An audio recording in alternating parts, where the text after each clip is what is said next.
All right. Well, I just first want to thank you all for coming today. I know the time's a little early for some, but that's what we got. And so today's topic, politics and Pint, is on Los Desaparecidos, crime, corruption, and social movement in Mexico. And we have some awesome panelists here today with us. I should introduce myself. I'm Jake Collins. I work at the McCarthy Center. I'm going to be kind of moderating the discussion tonight. And to my right here, we have Dr. Gary Prevost. He's a professor in the political science department here. He focuses on, he's a Latin American scholar with a lot of great work looking at kind of social movements all around the world. And if you haven't taken a class from Professor Prevost, you really should think about it in the future. He's got some great ones coming up. And to my left here, we have Hermano Jose Velasquez. And he is going to be offering a really awesome perspective from the church on the current situation in Mexico. And we're really grateful to have you here tonight, so thank you. And then we also have a student here, Jackie Perez. And Jackie's awesome. I went to the Dominican Republic with her over in ABE, and you can tell her around. And we had a great time. I'm so blessed that she's here to kind of give her perspective as well on the situation in Mexico.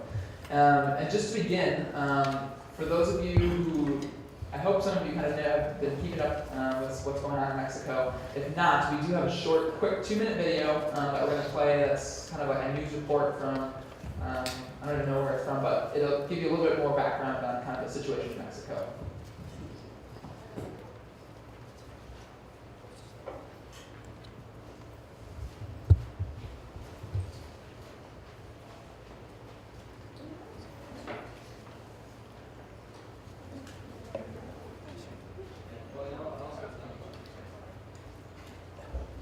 So you're thinking about a tablet. If you get Amazon's Fire HD, it's more than a tablet. Because with a free month of Amazon Prime for new members. It's a struggle, gang. It's a real struggle here. Mike's gonna do it. I can't do that. I need to get my hands off.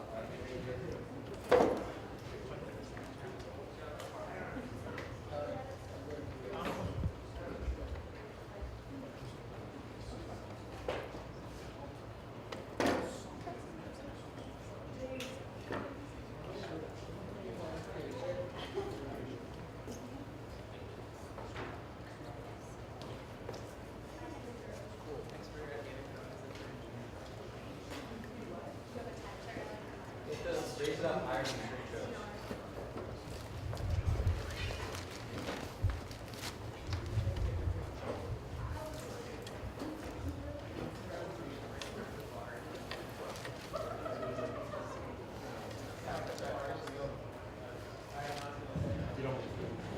All right, well, hopefully you have seen some newspaper articles about this. For those of you who don't know, in late September 26th, a group of students were traveling from their school in Ayotzinapa, Mexico, and this all has taken place in the southern state of Guerrero.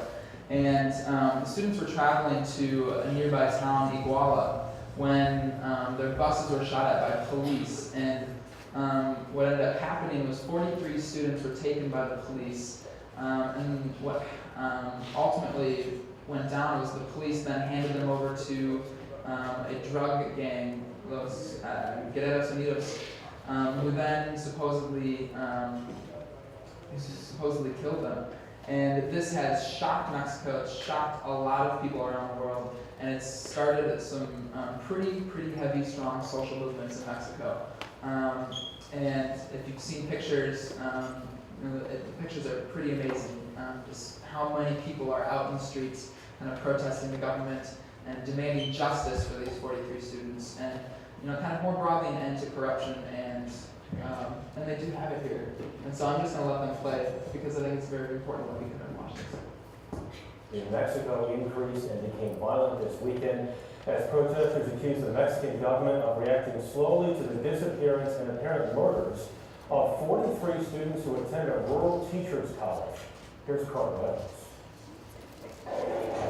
Mass protesters tried to break into the National Palace in Mexico City Saturday night and threw Molotov cocktails as riot police moved in. They're calling for the resignation of President Enrique Peña Nieto after it took the federal government 6 weeks to charge 3 gang members with murdering 43 students and incinerating their bodies in a landfill with a fire that burned for 14 hours. The students had traveled to the city of Iguala in late September to collect donations and reportedly had commandeered public buses. Federal authorities say the city's mayor ordered local police to attack the students out of fear they might disrupt a public event for his wife. 6 people were killed, and the 43 remaining students were handed over to a Mexican drug gang, allegedly connected with the mayor. Andrew Seeley is an expert on Mexico with the Woodrow Wilson Institute in Washington, D.C. People are very frustrated by the fact that the local mayor can be cahoots with organized crime and kill 43 people. 72 people have been arrested so far, including that mayor, his wife, and dozens of police officers. But the massacre has undermined the Mexican president's assurances that drug violence in his country is under control. Protesters were enraged Friday after a side comment from Mexico's Attorney General, Jesus Maria Corral, at the end of a news conference announcing the case had been solved. Barely audible, he said, "Ya me cansé. I'm tired." For them, it's about closing the case, says protester Javier Batista. "We do not agree with the Mexican state failing to take responsibility for what has happened." Ya me cansé has now become a rallying cry, trending on Twitter and social media, a symbol of frustration with the Mexican government in a country where the people themselves are tired of corruption and violence. Carter Evans, CBS News, Los Angeles. So as you can see from that video, a lot's going on in Mexico right now, and I just want to pose the question. Maybe to start with Professor Tacapigo here. How did Mexico get here?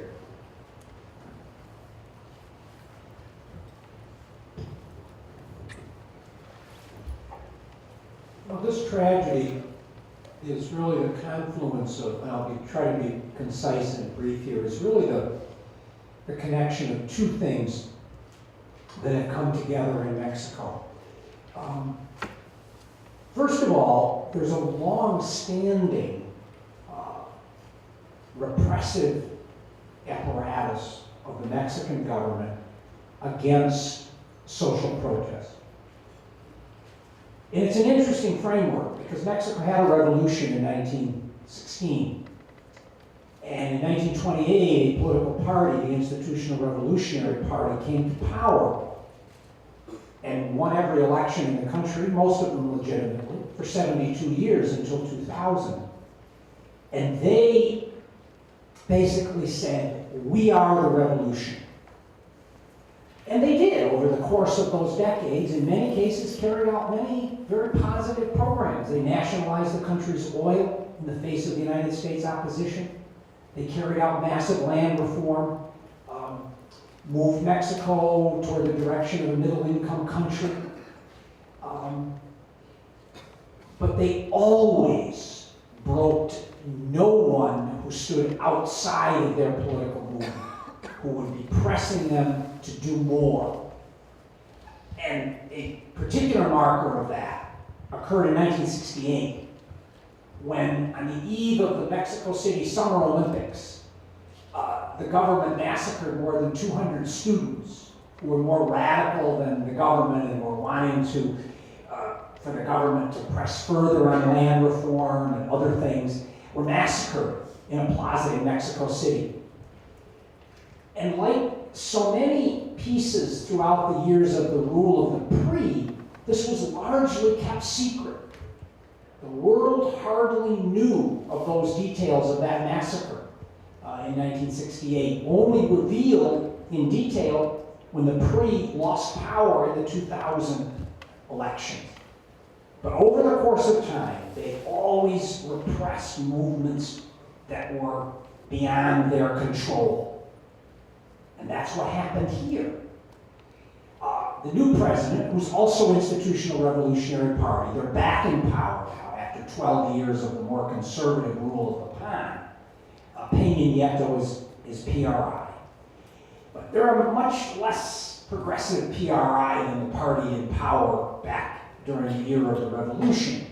And he proposed a series of privatizations, cutbacks in higher education. And these students that were demonstrating in San Iguala were part of this movement that's developed over the course of Peña Nieto's presidency, the last 18 months, to challenge these privatization moves and to insist on the right to publicly protest and have an alternative voice. And that's the kind of demonstration that they were engaged in that day. And it isn't limited only to the PRI. The mayor of this city is actually of the PRD, which is the left party in Mexico. But these students were to the left of that. This teachers' college had a long history of radical activism going back decades. And so this demonstration was repressed. And finally, well, how did this killing happen? 6 people died in the repression of the demonstration. That's fairly typical, sadly, in Mexico. Students getting killed, other protesters getting killed. What happened beyond that? A confluence with the fact that Mexico is now a drug state. The main drug routes to the United States, which used to go through the Caribbean, in the last decade now go through Mexico. And in the last 8 years, 100,000 Mexicans have died in drug violence. And the drug cartels have so completely infiltrated the police forces that's what happened here. The police force that these students were captured and turned over to was just one of many police forces in the country riddled by drug gangs. And there's some evidence, strange as it may seem, there's some evidence that these drug cartel types that were turned over actually thought the people turned over to them were part of the drug war. And therefore they did to them what they always do to their enemies in the drug war. They killed them without mercy and burned their bodies in a landfill. This has caused for Peña Nieto a giant embarrassment, you see, to have this happen as he tries to say that Mexico, under his watch, is moving away from the drug situation. So it's a confluence of long-standing repression against any political force in Mexico that's outside the control of the government, and this horrible drug war that has taken so many lives in Mexico in the last 8 years. Thank you. Herman Jose, in your eyes, kind of what are the driving forces to send so many people out into the streets? Is it this political dimension? I know we spoke a little bit about poverty. Kind of what do you think?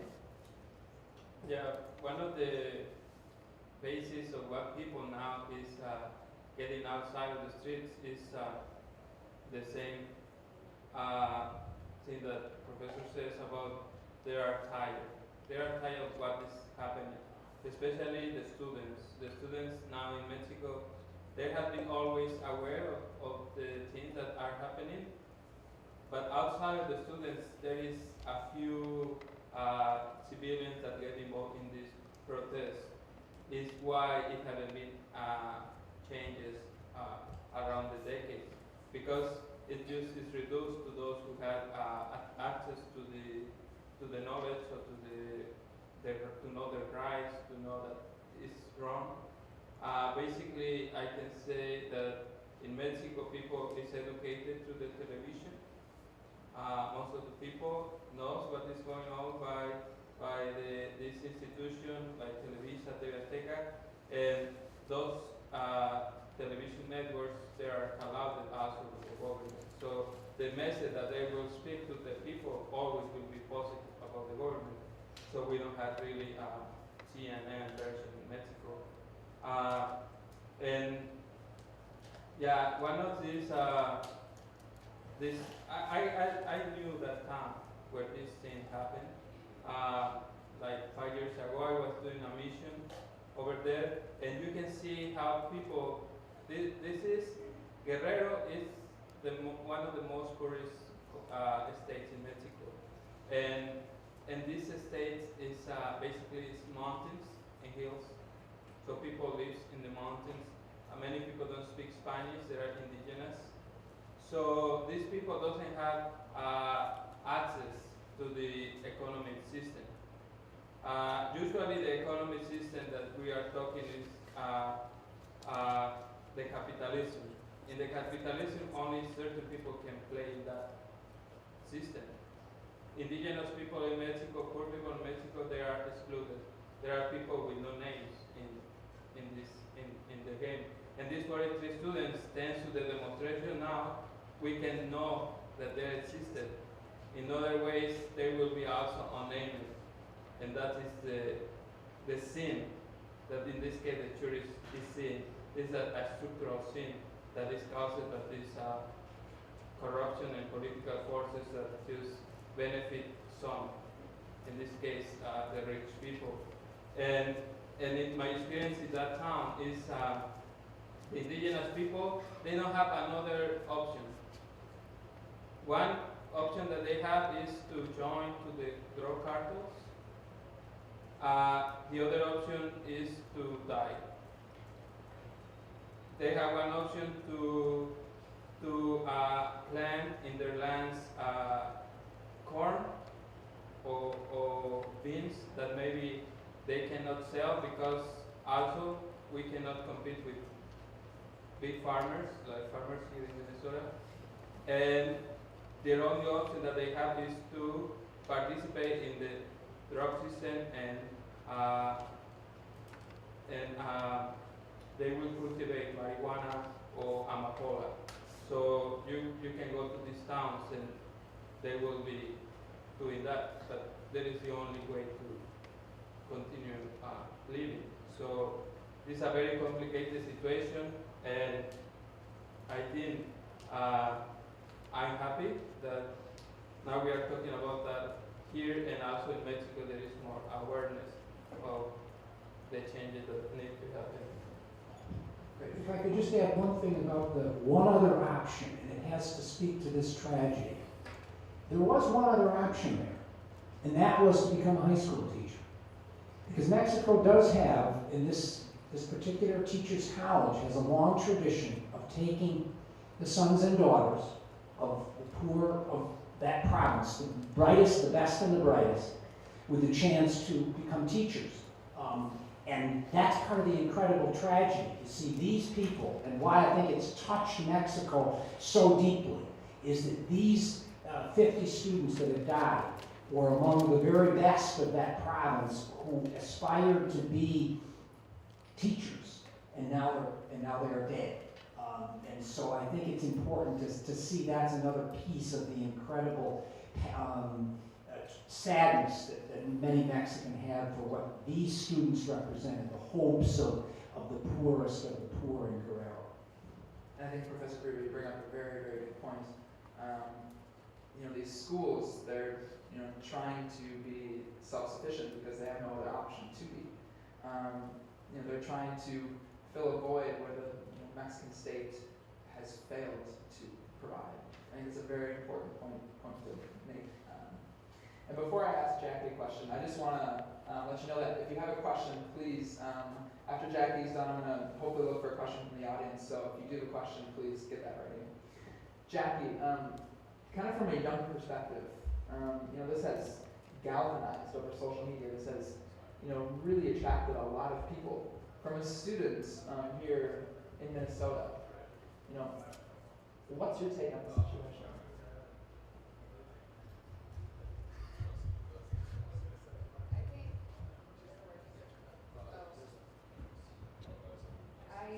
I think it's just a really sad situation, and I think it happens to a couple of other friends, and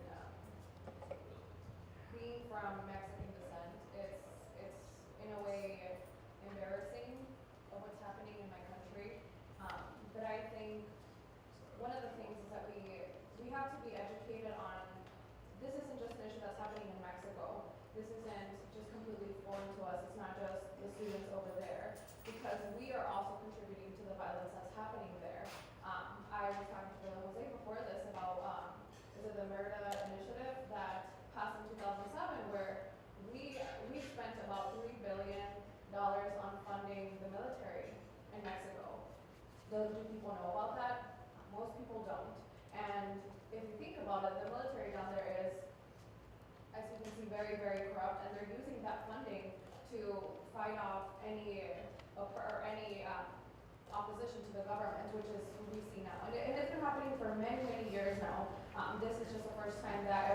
actually talking about it. And I think us as students, I was also looking and there's, so far there have been 43 protests for the 43 students that have died or that disappeared. And they have been happening all over the United States. They've been happening in France, in India, in Chile, Argentina. They've been happening all over the world. And I think that's something that my friends and I said, we have to do something about this. Even if we're in Minnesota, what is something that we can do? Create awareness, do something, start using the hashtags, do something, because even then, something as little as that, it just creates more and more awareness, where it gets us to lead to talking about what's going on. And just some more background on the Merit Initiative. The Merit Initiative is a security cooperation between the United States and Mexico and a couple of Caribbean countries, I believe. And it was passed in 2008 under the Bush administration. And basically it gives money to the governments to kind of fight crime and corruption, fight crime, corruption, and kind of the drug trade. And it's important to note that the military equipment is just one dimension of the Merit Initiative. There's also a couple other tenets, and one of them is trying to provide funding for democratic institutions, so judicial reform. And there's a whole host. It's a very long bill. It's a very complex bill. But there is another dimension to the Merit Initiative that I think needs to be known as well. Is that it's not just providing money for security forces. It's also trying to bolster the democratic institutions in these towns and states in Mexico as well. But with that, is there anybody that has a question here for the panel?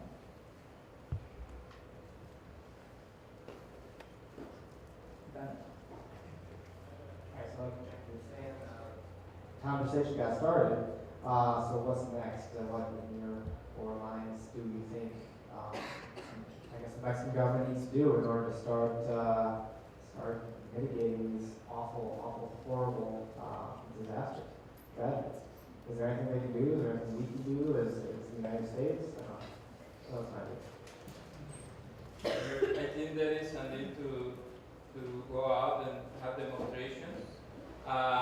There is a particular issue now with the administration of Obama. Obama is supporting Peña Nieto reaction to this issue. And now with this immigration reform that he's doing, I think many Mexicans will be, or many Latinos, being grateful to him. They won't demonstrate, and I think that is one of the things we need to demonstrate, that also the United States has a culpability in this, because the founding of this drug war, that the only thing that has framed is this killing.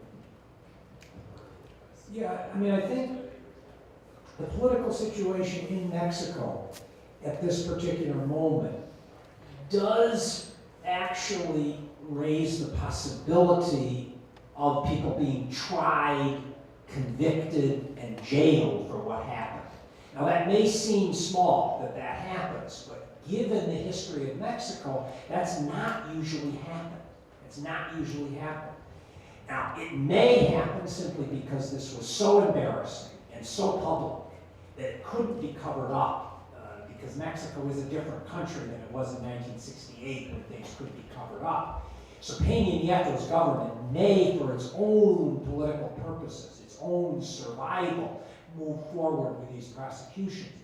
But I think it's extremely important for both the social movement in Mexico and their supporters worldwide to demand that there be justice in this particular case for the very specific people that did carry this out and have culpability, which includes almost surely the mayor and his wife and the people in the police force. So I think that's a very concrete demand that you continue to get from the Mexican social movement.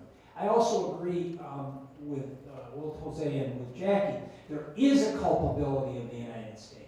There was no direct culpability of the events in 1968. The Mexican government largely operated on security matters completely independent of the United States.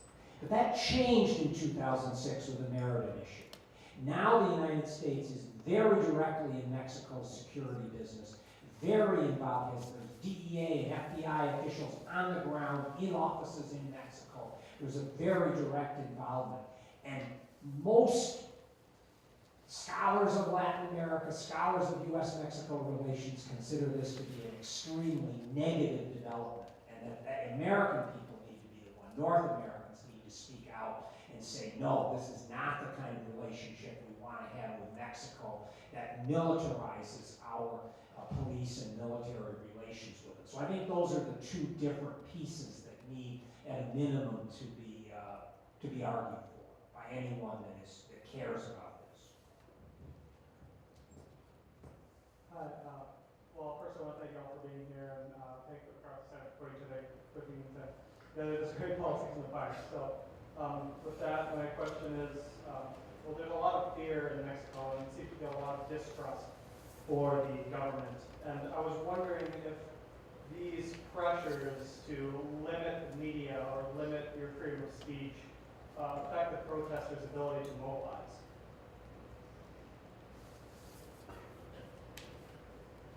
Yeah, I can respond on that. Yeah, I mean, I think that's the other piece, that the Mexican social movements always have to work very, very hard to keep a political space, to be able to demonstrate, to work without repression. Some of you may remember we had the Witness for Peace organization here last fall in October, and we had one of the Mexican human rights organizations here. And one of the things that the Mexican government has always done is it seeks to criminalize public protest.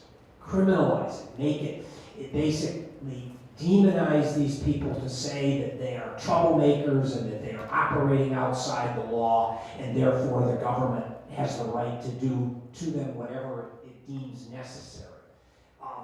And so Mexican social movements, supported by their international backers, have needed to give them the political space to operate. A beautiful example of that over the course of the last 20 years has been the Zapatista movement, which actually has been able to carve out a political space. I was struck by the fact, for example, that when I was in Puebla for a conference last month, that the Zapatistas had a kind of permanent encampment in the city square there, where they were putting forward their political views, which are clearly different than the Mexican government. Or the fact that when I was there, there also was a demonstration on behalf of the students, and the military and the police were not around. They basically had given them the space, if you will, in the city center. So it's always a dynamic, but they really have to fight hard to keep that political space. And there's way too many times when the military and the police have been used. It isn't only this incident in Santa Iguala. There have been, sadly, way too many of those incidents. But it's a give and take. In other words, understand that there is a vibrant social movement in Mexico, independent of the government, that every day strives and works to keep a political space open to protest against the government. And I'd say they probably have more political space today than they did pre-2000. In other words, when the PRI was totally in control for 72 years, there was virtually no political space.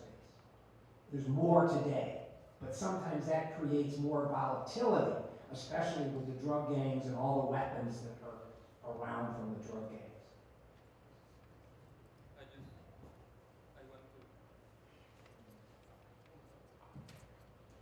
I want to add to that just yesterday in the representatives' camera, they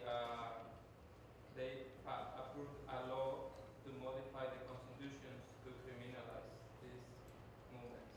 It just was yesterday. So they want to modify the constitution. They call this a mobility law. So this considers that if you are blocking, they are making a right people to have the possibility to move around.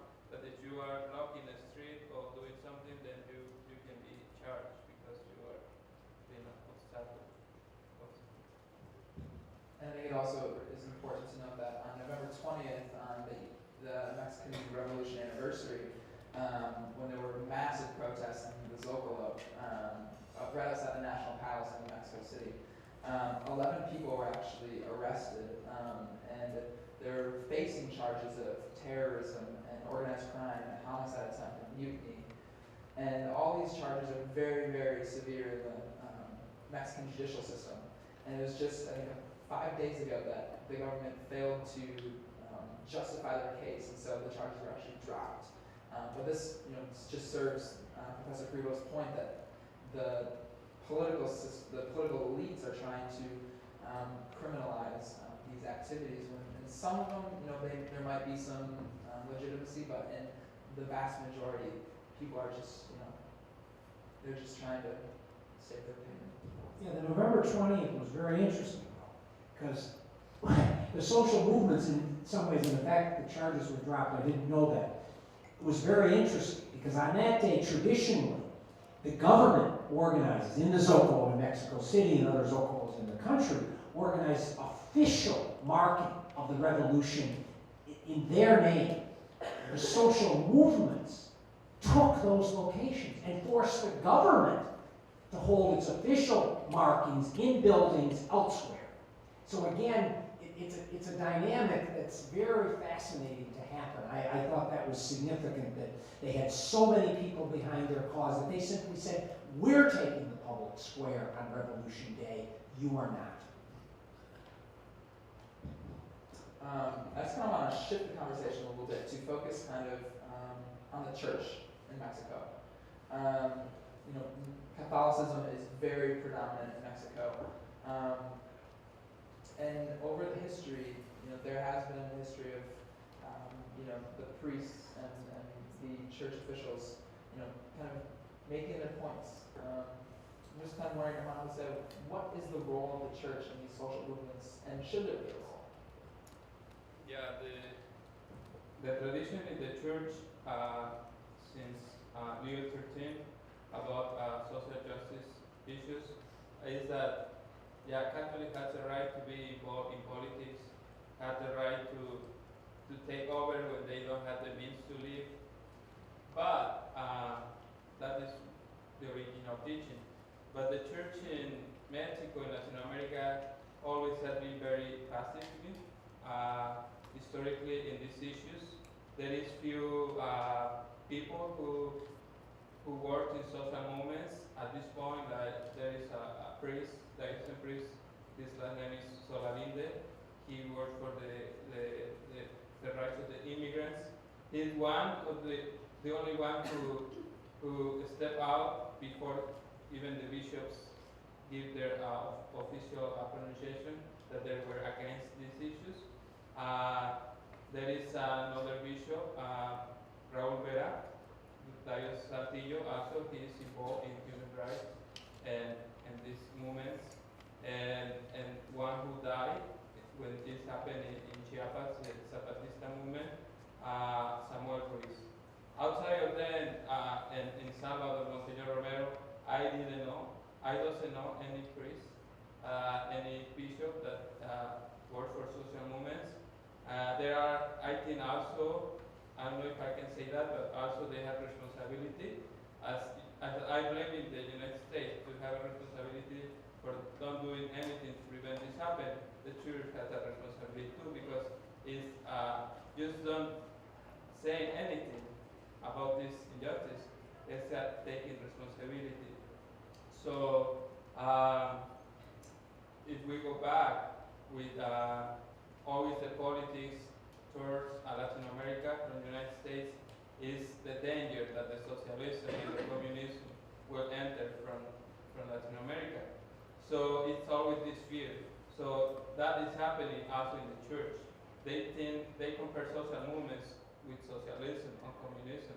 Even theological liberation, that is one of the responses of all these injustice systems, has been for many years shut out by the Vatican. Until now, the Pope Francis is having more open acceptance to this theology. So I think it's a paradox. There is good people that is working with this movement, but there are also Catholics that just say think there is not their business. So, but the church has an important role because being a majority Catholic country, if they can preach every Sunday about all these things, it will change the mentality of people and they will make people more aware. So I just hope that it can happen. Just one observation, the church in Mexico is a little bit of a different issue, a different stance, in part because of the revolution of 1916, which declared a separation of church and state and made it more difficult for the church to participate, because at that point the church was purely reactionary, absolutely and totally and completely reactionary. So the revolutionaries wanted no part of their public role in the society. Obviously, the church has dramatically changed over the course of the last 50 years with Catholic social teaching and liberation theology. But there's still been that limitation, some of it under Mexican law, about the role of the church in the society. And so it's been my observation that the positive work that the church has done in Mexico in recent years has more been with migrants, that they have played a role on this question of the people migrating from Guatemala, Honduras, to the United States, providing safe houses, doing what I would call more social work. It's political work, but it's something that they're able to get away with within the framework of what the Mexican government permits and fits easily within Catholic theology. But they're right, the end result, Jose's right, they're not as active politically in Mexico as we're familiar with the role they've played on human rights in El Salvador, Guatemala, or Chile, all those different, but it has specifically to do with the historic role of the revolution and its relationship to the church going back into the early part of the century.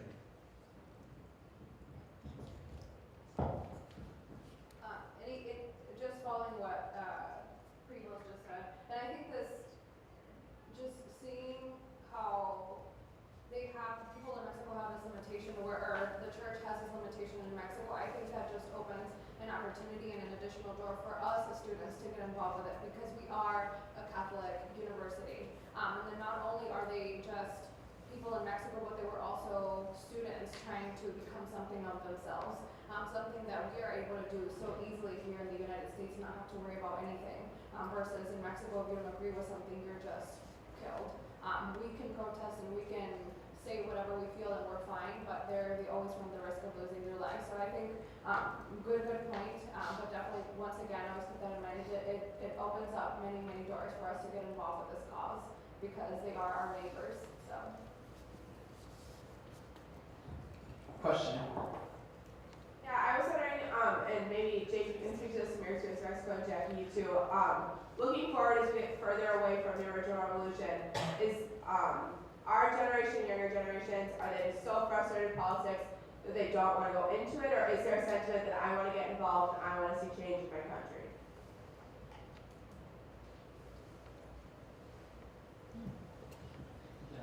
It's I think depends what kind of school you are in Mexico. In Mexico there is a public system school, and for example the National University and Instituto Politécnico Nacional, they have been these young people that they want change always, but usually people who will end in powers, they are training in Catholic schools run by Legionaries of Christ or even Jesuits, but they don't have that same awareness. So they are very frustrated and say, no, I won't do anything because it won't change, and only I will risk for nothing in my life. So you have both. Yeah, I think Katie, you raised a really good question as to where the future of Mexico is going to go. Right now, kind of what Peña Nieto is trying to do is he's trying to change the international image of Mexico and try to make it more of a country for the future, a country that's going to be prepared for the future, and a country that will be a future regional leader in the coming years. And so what Peña Nieto has focused on in his first couple of terms here has been on different reforms within Mexico. So we had, when he was first elected, we had labor reform that went through the Mexican political system. We had historic energy reform, which opened up the Pemex, the nationalized energy sector. And so he's trying to reform all of these things, but what people really want is, poverty to go down. They want to go to a good school. They want to have good health care. And these things that he's doing, a lot of people in Mexico feel that he's kind of turning a blind eye to the real problems that he should be focusing on, like the security, the public security of the country. And so education is a really, really important aspect, because if Peña Nieto is trying to develop the economy, he's trying to invest in these sectors that are going to provide many, many jobs that are going to require degrees, when you have a lot of people not making it through the high school system. And that's going to be a problem in the future when he's trying to fill these jobs. But how is he going to have the people who are qualified for him if there's not a strong education system in place? And so there are a lot of priorities that Mexico's currently looking at, and it's just very complex as to where do you put your most political capital to make to best serve the people.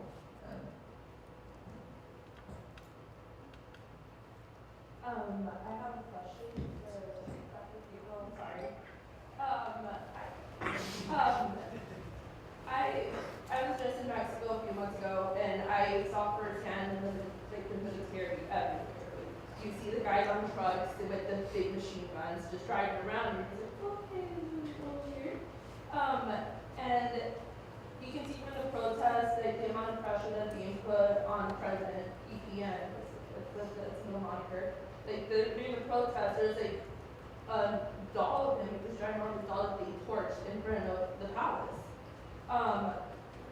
My question to you is, like, are you and your extensive knowledge of the Zapatista movement, and like the amount of criticism he's getting, like they're trying to force him to leave the presidency, like don't just stop, because a lot of his private accounts were leaked, like they bought a house, like him and his wife bought a house that's way beyond what they've ever made, and they're trying to blame it on his wife, that no other artist that ever made that amount of money. So Televisa is controlled somehow in way, shape, or form by the government. They get to control, but there's a separate reporter who basically leaked all this information about this house and the money.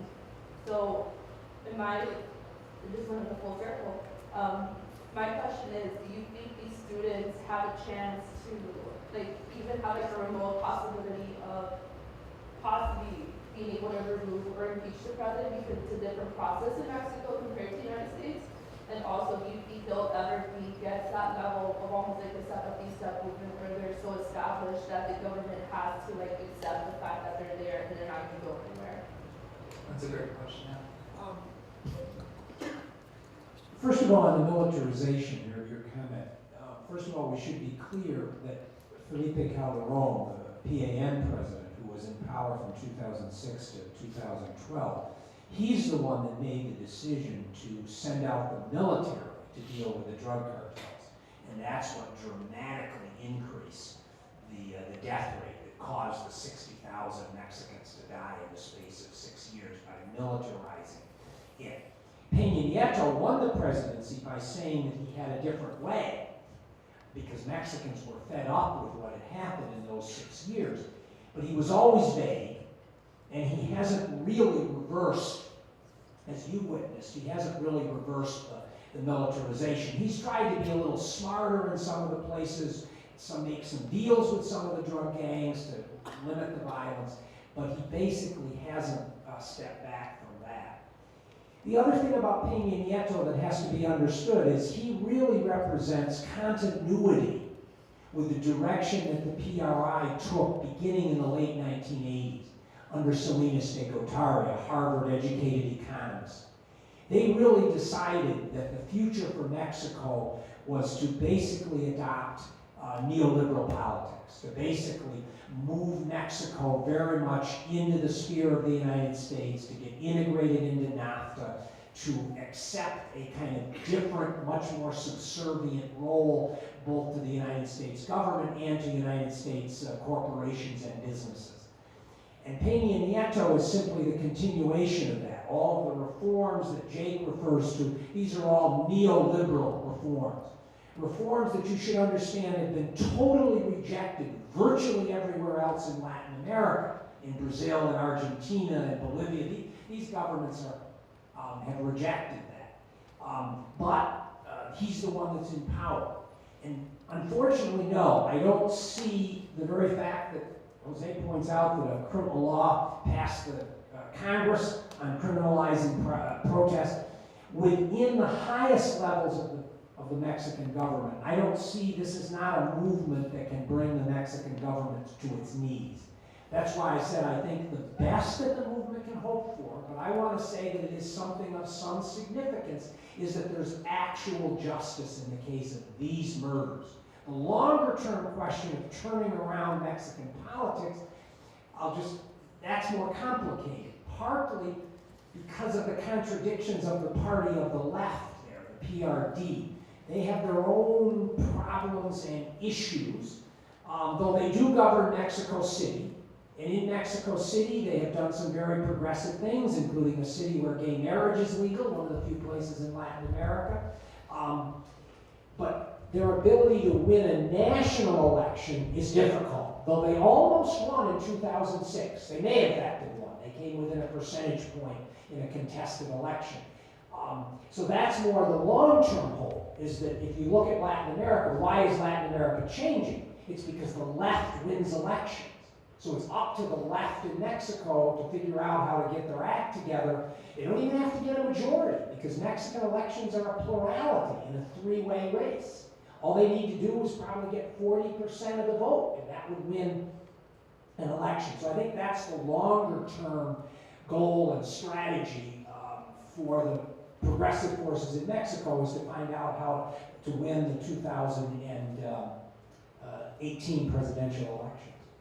And just to note, the PRD, which is the leftist party, which Professor Priva was talking about, I really think they're going to have some tough battles in the next couple of years in the election cycles. Number one, because where this took place, the disappearance of the students was in a PRD governed state. And the governor actually resigned to kind of draw attention away from him and to put someone else in charge to try to come up with a solution to find the students. And also, when the mayor and his wife were kind of being suspected as to having colluded with the drug cartels in this specific case, they were actually arrested in a PRD leftist neighborhood do you know what that was? It was in Mexico City. Yep, it was in Mexico City. And so... No, they are of that party. They are. Because what it underscores is that the PRD itself also has been infiltrated by the drug elements, which, again, for the left in Latin America, that's devastating, because generally the left has been able to keep itself clear of connections to drug gangs and the like. So there may need to be a completely reconstituted political life in Mexico, which I think the student movement has the potential, at least, to kindle, though I think it's early stages to see how exactly they would do that. But the PRD is probably a discredit. Their longtime leader recently quit, and it's in part, I think, over the embarrassment of the connection of the party to this scandal. We have a question to that. Can you hear me? So my question might be like 3 questions, hopefully you can answer them. So the drug war has been going on for like 6 years, and the case of Ayotzinapa was in September 24th, right? Roughly eight years on the drug war. 6 years in the Calderon era, and 2 years now under Peña Nieto. Okay, 6 years or more. So that's not so funny, but anyways, so I guess what I want to say is that European countries actually brought up Ayotzinapa because people have been living in fear for years in Mexico. And right now, because the whole Ayotzinapa, people are rioting and bringing things up, there's more and more people saying, hey, we have children missing, we have been quiet for years. Because they're living in fear of the government. And what I want to say is how this woman said how Televisa has some type of relation with the government, and how come this wasn't on the news in Mexico? How come this came to the news around November when this Ayotzinapa happened in September? Does the U.S. empire have to do with this, and how and where are these guns being supplied? Is it true that they're being supplied from the U.S. Army? Because the guns are banned in Mexico. And also, how you're talking about November 20th, it's a very big day in Mexico, and they were protesting in Mexico. And why did Obama decide to make an immigration talk that night where everybody's eyes is on Obama rather than all the protests in Mexico? I think those are great questions. I'm going to break those up for you. Let's start with the last one. Why has the U.S. been so quiet on this situation? Well, in the United States, because it would bring too much attention, I think, to the Merit Initiative and to the fact that the Obama administration began under Bush, but Obama spent more money on these programs than the Bush administration did. It's fully and completely embraced this militarization of the drug war. So in that regard, it's not something the United States really wants to take initiative. I'll make a guess. I'll make a bet that there's been phone calls. I'll make a bet there's been phone calls. And I'll make a bet Obama has told Peña Nieto, you better get this one right. Mexico City was covered up for 32 years. This didn't get covered up for a week. The world knew about it. So I'll make a bet the United States government behind the scenes is saying to Peña Nieto, make some sacrificial lambs, put some people in prison for a long time and throw away the key. Now, will that mean that that's the right thing? Yes, in one sense it is, but does it mean that the wider issues will have been addressed? No, there's a little danger in that, right? That some people will get convicted for this, and then somehow the system that's been corrupt in Mexico will not be touched by it. I think that's Peña Nieto's hope, is that some people, especially since they're of the opposite political party to him, from the PRD, would get prosecuted. And that he's able to be fairly sanctimonious, and then Obama could be the same thing. Well, justice was done in this particular case. Yeah, and I think the thing that connects these two countries is the economic system. And it has a very big role. Now with those reforms that open foreign countries to invest in oil, for example, I think United States now owes Peña Nieto those changes because that allow now to have inversions from the United States directly in oil, like it happened before the oil reformation or nationalization in Mexico. So it's I think it's that issue. I just was reading when one of the critiques was that Peña Nieto went to the G20 in China, and they say even Barack Obama said, "Oh, come here and plant this tree next to me." So in this very fun picture that they took, because it's Peña Nieto with this.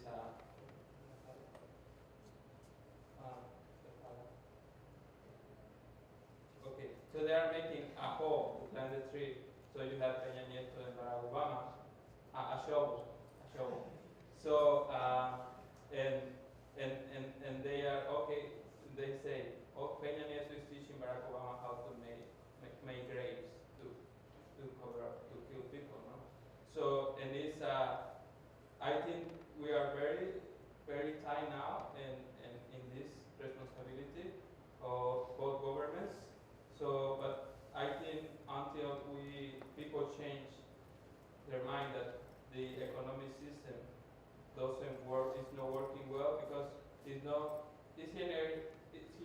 making well, but it's not a right distribution. And I think that is one of the things that is generating this. Particularly this school, this had a system of a socialist education model. So a social education model doesn't work with the capitalism. So it's better to kill these students for them than to allow them to protest. Also, this year in February, actually, Time Magazine named Enrique Peña Nieto as Mexico's savior, and he was on the front cover of Time Magazine, which now students are using that in their protests, and then so Peña Nieto's just standing like looking above everyone as the savior, and so they've reconstructed the whole Time Magazine cover and like made his face like a skull, and like he's like having an axe in his hand, because it's very ironic, and then it's also ironic that the United States would name him as Mexico's savior, and then this happens.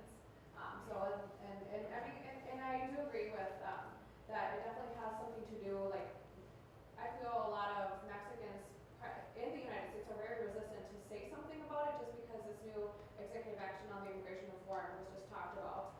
So they don't want to risk that. And then even if you see all the protests that have been happening here in the United States are usually done by college students, students that have a secure place here and that have a say. And I just want to go back to the question as well of people living in fear, because I think it's really important that we talk about it. In Mexico, this has been, living in fear has been something that's just part of the system now. And that's, in my eyes, it's not a way a country should be run. People should be able to feel safe walking down the street. They should feel safe, getting on a bus and going to school. And actually, there's a really startling statistic.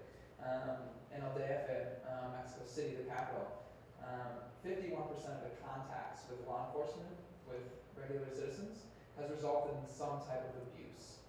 So that's not necessarily physical, it could be verbal or emotional, but there are things happening every day that don't get reported, that don't get talked about, but that need to be talked about. And that failure lies in the institution. People aren't going to report something because they know it's going to just come back and bite them harder than what would have happened.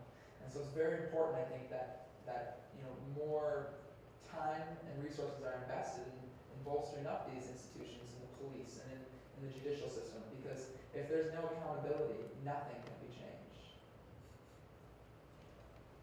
And with that, anybody have any final comments? We got a question. Why is the Murder Initiative, why is the funding for militarizing the police forces as well as the democratic institutions, why is it in one package? Well, I think that's sometimes the way U.S. policy seeks to put a progressive spin, especially under the Obama administration. You try to put a progressive spin on it because, right, he is viewed within the American political system as a progressive. He's elected mainly by people that would consider themselves on the progressive side of the political scale in the United States.